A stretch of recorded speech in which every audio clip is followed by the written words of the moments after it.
Hello दोस्तों, please मेरा YouTube channel subscribe करें। एक जमाने में एक अजीम अलशान किले में एक सरसब्ज सल्तनत का नजारा किया गया। वहाँ एक बादशाह रहता था जिसका नाम मिडास था। बादशाह मिडास अपनी बेपनाह दौलत की वजह से पूरे मुल्क में मशहूर था। उसका किला सोने के सिक्कों, कीमती जवाहरात और दूर दराज के खजानों से भरा हुआ था। अपनी वसी दौलत के बावजूद बादशाह मिडास कभी मुतमईन नहीं था। वो हमेशा ज्यादा सोना चाहता था। एक दिन जब बादशाह मिडास अपने खजाने की तारीफ कर रहा था, इसके तख्त के कमरे में एक पुरस्कार अजनबी नमूदार हुआ। अजनबी एक चमकती हुई चादर में मलबूस था और एक मेहरबान लेकिन जाने वाली मुस्कुराहट थी। बादशाह मिडास अजनबी ने कहा, मैं आपको एक ख्वाहिश दे सकता हूँ, आप सबसे ज्यादा क्या चाहते हैं? बगैर किसी हिचकिचाहट के बादशाह मिडास ने जवाब दिया, मैं चाहता हूँ कि हर चीज जो मैं छूता हूँ वो सोने में बदल जाए। अजनबी ने इस बात में सर हिलाया और कहा, तुम्हारी ख्वाहिश पूरी हो गई है। इस लम्हे से हर चीज जो तुम छूगे सोना बन जाएगी। लेकिन याद रखो, तुम क्या चाहते हो? बादशाह मिडास बहुत खुश था। वो मुश्किल से अपने जोश पर काबू पा सका जब वो करीबी मेज को छूने के लिए आगे बढ़ा। फौरन ही लकड़ी की मेज ठोस सोने में बदल गई। बादशाह मिडास खुशी से हंसा और हर चीज को छूने लगा। कुर्सियाँ, गुलदान और यहाँ तक के पर्दे भी सब सोने में बदल गया। अगली सुबह बादशाह मिडास भूख से बेदार हुआ। वो रोटी लेने के लिए पहुंचा, लेकिन इसे छूते ही रोटी सोने में बदल गई। उसने एक सेब खाने की कोशिश की, लेकिन वो भी सोना बन गया। अचानक बादशाह मिडास को अपनी ख्वाहिश की शिद्दत का एहसास हुआ। वो कुछ खा पी नहीं सकता था क्योंकि ये सब सोने में बदल गया था। घबराहट में बादशाह मिडास अपने खूबसूरत बाग की तरफ भागा, अपने प्यारे फूलों के दरमियान सुकून हासिल करने की उम्मीद में। जैसे ही इसने गुलाब को छुआ, वो भी अपनी नरम पखड़ियों और मीठी खुशबू से महरूम रहकर सोने में बदल गए।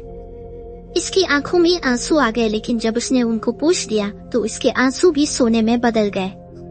तभी बादशाह मिडास ने एक जानी पहचानी आवाज सुनी जो उसे पुकार रही थी। ये इसकी प्यारी बेटी थी, मेरीगोल्ड खुले बाजुओं के साथ उसकी तरफ दौड़ रही थी। इससे पहले कि वो इसे तंबी करता, उसने इसे मजबूती से गले लगाया और उसके खौफ से वो सुनहरी मुजस्समा बन गई। तबाही और अफसोस से भरा हुआ बादशाह मिडास उस अजनबी के लिए पुकारा जिसने इसकी ख्वाहिश पूरी कर दी थी। बराए करम, इस लानत को वापस ले लो। मुझे अब ये सुनहरी लम्स नहीं चाहिए। पुरस्कार अजनबी दोबारा नमूदार हुआ। उसका इजहार हमदर्दाना था। क्या तुम अब जिंदगी की असल कदर समझ गए हो बादशाह मिडास? किंग मिडास ने सर हिलाया। इसके चेहरे पर आंसू बह रहे थे। मैंने अपना सबक सीख लिया है।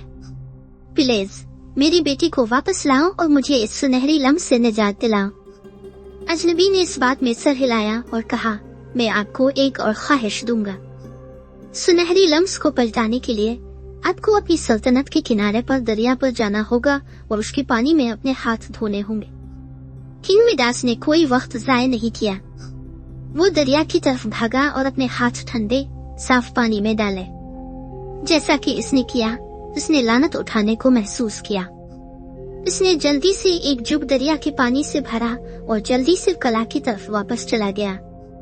उसने हर इस चीज पर पानी छिड़क दिया जो उसने सोने में तब्दील कर दिया था, और एक एक करके वो अपनी असली शक्ल में वापस आ गए। आखिरकार इसने अपनी बेटी मेरीगोल्ड पर पानी छिड़क दिया और वो अपने बाप को मजबूती से गले लगाते हुए जिंदा हो गई। उस दिन से बादशाह मिडास को सोने की कोई परवाह नहीं रही। उसने सीखा था कि हकीकी दौलत वास के खानदान की मोहब्बत और उसके आसपास की दुनिया की खूबसूरती से आती है। वो एक मेहरबान और फयाज हुक्मरान बन गया, अपनी दौलत अपने लोगों के साथ बांटता और इस बात को यकीनी बनाता कि इसकी बादशाही में हर कोई खुशी और खुशहाली से जिंदगी बसर करे। और इस तरह किंग मिडास, मेरीगोल्ड और पूरी बादशाही खुशी से जिंदगी बसर करते रहे। इस कीमती सबक के लिए शुक्रगुजार थे जो उन्होंने सीखा था। हेलो दोस्तों, प्लीज मेरा यूट्यूब चैनल सब्सक्राइब करें।